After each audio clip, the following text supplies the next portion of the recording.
Kenapa pemerintah kasih 0,2? Emang sampean bayar? Tolong sekali Anda. Tadi Anda bilang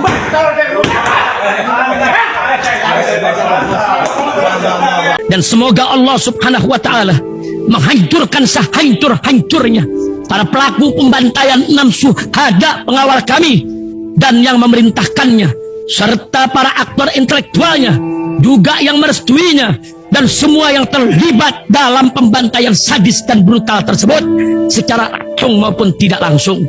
Allahumma dammirhum tadmira waqtulhum balada wala tughadir minhum ahada ya qawi ya matin ya muntaqim amin ya rabbal. Baju koko Habaib putih present Al Gobi.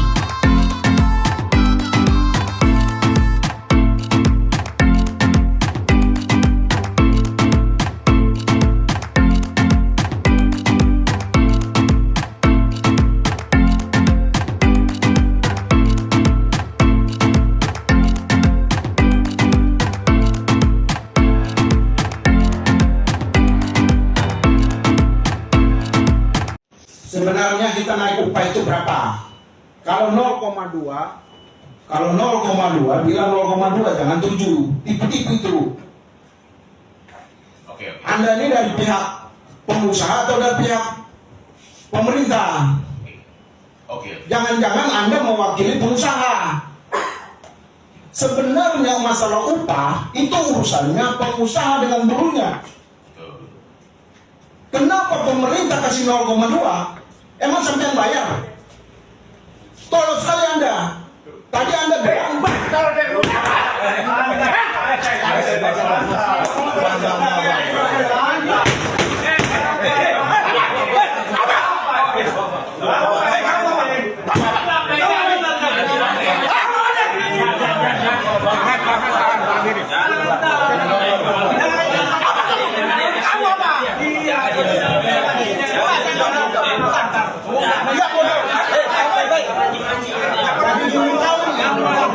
kau tuh bodoh, kau dibayar oleh rakyat.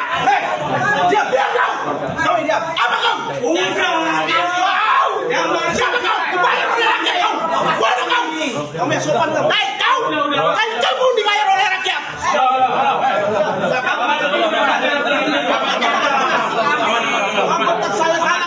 Aman, siap, sudah. Aman, sudah. Komandan, mohon izin, yang mancing dari sana.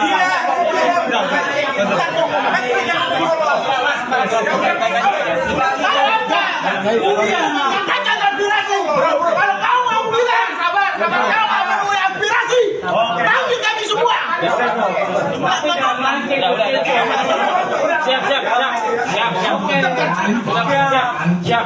Aman. Doang yang bisa kerja meja. Kita juga bisa. Oke, siap, Bos.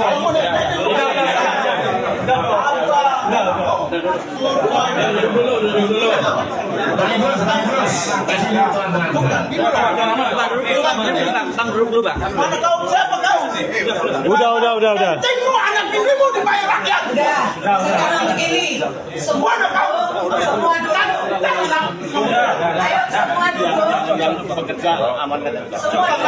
Komen, gebrak meja.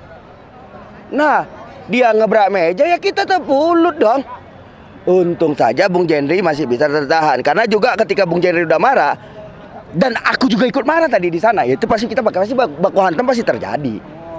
Dan kita sudah siap untuk itu. Kita datang kemarin tuh udah siap dengan kondisi yang terburuk, kondisi yang terbaik. Udah siap mau ditangkap, bahkan mau dibunuh pun di sini kita sudah siap, karena kita sudah tahu konsekuensi logis dari sebuah perjuangan. Pasti ada konflik. Nah, ada konflik yang bisa kita minimalisir korbannya. Ada cuma sebatas eskalasinya naik. Nah, yang kita tidak terima adalah mereka jahanam yang di dalam sana. Ya, kenapa aku hari ini mengatakan mereka jahanam? Seharusnya mereka bukan yang menyulut emosi para buruh. Lah, buruh yang datang ke dalam itu udah pada emosi. Emosi karena apa? Karena PP 51. Emosi karena apa? Karena sudah muncul undang-undang Omnibus Law haram jadah. Nah, Kita datang ke dalam itu dengan penuh emosi, terus mereka memicu dengan gebrak meja. Yang iya tambah tersulut dong. Tersulut. Ya aku sendiri aja syukur masih bisa menahan, mengkontrol emosiku. Kalau enggak tadi udah aku balik-balik itu meja. Kalau aku nggak terkontrol emosiku, balik-balik meja aku pukuli. Bagus banget untuk baku hantam sekalian. Karena kita udah siap kok dengan kondisi terburuk. Di situ dia bang. Inilah brengseknya rejim hari ini. Inilah brengseknya pemerintahan Jokowi hari ini yang hanya mampu mengadu domba rakyat. Kalau memang pemerintahan ini hadir untuk rakyat, maka mereka itu berada di sisi rakyat. Mayoritas, bukan minoritas. Gitu loh. Nah, selama ini klaim-klaim katanya rakyat mayoritas bla bla bla menindas minoritas. Tai gue ucapkan.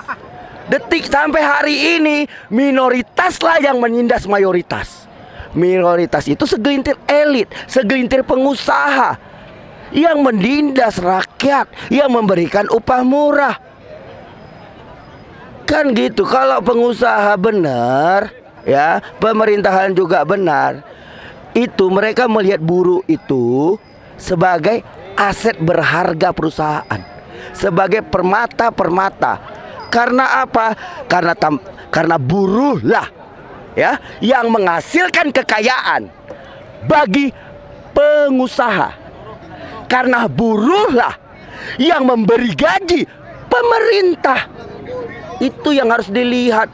Jangan melihat buruh itu sebagai keset. Kan anjing kayak gini kalau buruh dianggap keset. Maka dari itu, jika benar pemerintahan ini pro rakyat, makanya sudahlah, penuhi saja tuntutan buruh ini. Buruh juga nuntutnya nggak macam-macam kok. Karena kalau kita diskusi dengan pengusaha, kenapa gaji upah buruh bisa murah? Karena punglinya yang paling besar. Punglinya yang paling besar. Pungutan sana, pungutan sini, yang melebihi dari biaya produksinya. Sehingga mau tak mau upah buruh dipangkas. Pulang bawa hasil dikit dong bang, nggak bisa memenuhi ini bang. Minus. Ya minus. Ya kalau kenaikannya cuma 0 sekian persen, ya minus. Ya BBM aja udah naik, belum lagi beras, belum lagi yang lain-lainnya. Belum listrik yang udah naik, belum gas yang udah naik. Hah? Belum lagi kebutuhan anak sekolah yang naik. Aduh, belum lagi yang lain-lainnya. Ini kan harga-harga sudah naik. Jadi wajar. Kalau mau hitung kenaikan, maka hitung juga berapa item yang naik tiap kebutuhan sehari-hari. Hitung aja di situ. Apa-apa sih kebutuhan pokok buruh? Apa-apa sih kebutuhan hidup buruh? Untuk kebutuhan hidupnya sudah naik, gajinya nggak sebalance. Ini kan sama dengan melakukan pemiskinan massal terhadap rakyat Indonesia. Nah, kalau cuma pemerintahnya hadir untuk memiskinkan rakyatnya, pertanyaannya buat apa ada pemerintah? Ya. Bagus, nggak usah ada gunanya pemerintah. Nggak usah ada pajak, nggak usah ada apa yang lain-lainnya. Kalau cuma tujuannya hanya mementingkan pengusaha, itu yang dipentingkannya kan pengusaha-pengusaha hitam. Pengusaha-pengusaha yang untungnya besar gila-gilaan.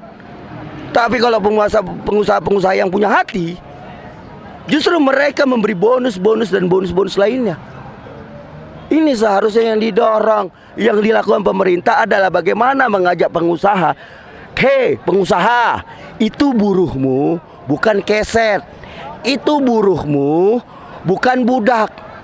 Tapi itu buruhmu adalah aset berharga bagi perusahaanmu. Maka ketika kau memberi kesejahteraan buruh pada buruhmu, maka secara otomatis buruhmu akan memberikan cinta dan ketulusan dan bekerja dengan sungguh-sungguh bagi usahamu. Kan itu.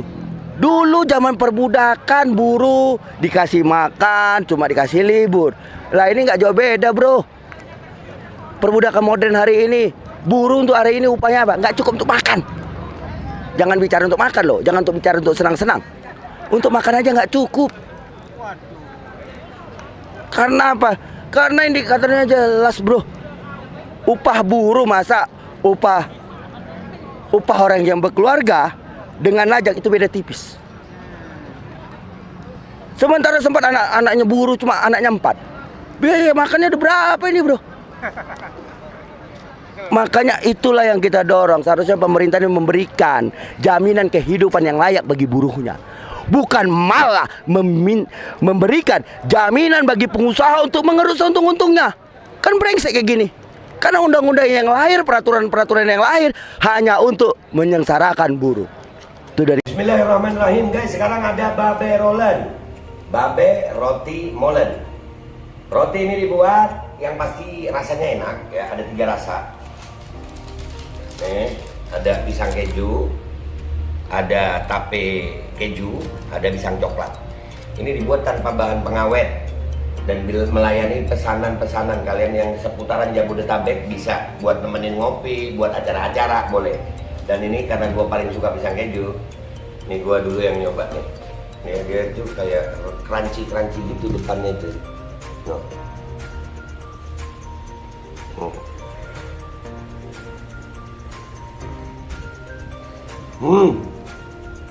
Tahu kerannya di depan nih, terus di dalamnya empuk.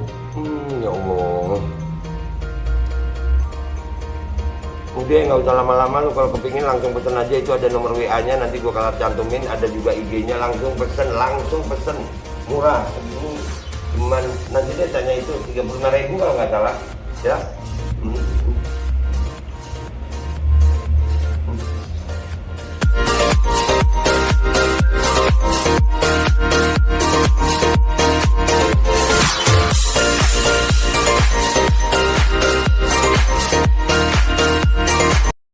Assalamualaikum warahmatullahi wabarakatuh guys. Alhamdulillah gue lagi di Jember dan gue dapat produsen Golden Pro MHA Vito. Ini guys, bahan-bahannya itu di dalamnya ada jintan hitam, ada broto wali, ada sambiloto, ada jahe, pegagan, ada madu hitam, ada propolis dan probiotik. Dan ini alhamdulillah gue udah berapa hari ya, 4 hari gue nyoba ini.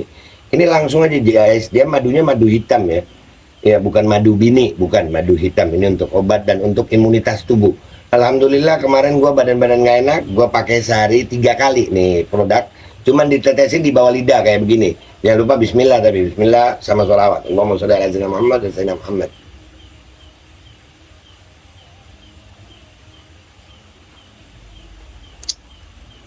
Dah begitu aja, sehari 3 kali. Kalian langsung hubungi nomor yang tertera di bawah ini. Ini insya Allah bisa membuat badan kita tahan terhadap segala macam infeksi dari luar untuk imunitas tubuh. Dah gitu aja, langsung pesan ya. Ini nomornya.